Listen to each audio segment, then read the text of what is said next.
飲品容器唔係垃圾，而係可回收資源。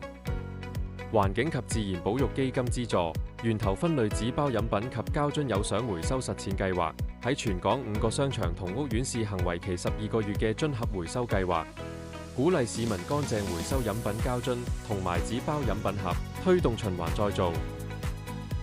回收機位置分別喺觀塘曉麗苑、荃灣全新天地2期、將軍澳彩明苑、大角咀奧海城1期、九龍灣 MegaBooks。依家下載有賞回收應用程式，即可邊回收邊儲積分，兌換多間綠色商戶嘅優惠獎賞。除咗飲品之外，平台仲提供健康食品、普拉提體驗堂、升級再造產品等多種優惠券，仲可以隨時兌換免費背囊、鎖匙包等實用禮品。點先可以換到呢堆禮品呢？首先，下載應用程式，獲取會員二維碼。應用程式入面會顯示5部回收機嘅位置同埋實時運作狀態。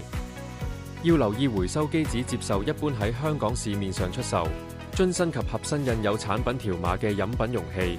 回收前市民應清空容器入面嘅液體，將容器沖洗乾淨，同埋保持樽盒圓形及條碼完整，唔需要壓扁或攤平。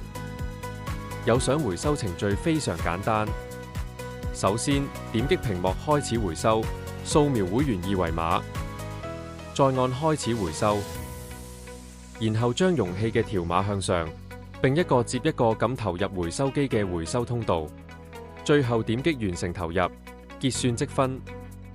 回收越多，賺得越多，仲可以發掘更多綠色商家。大家一齊支持回收，同時共建社區綠色生態圈啦！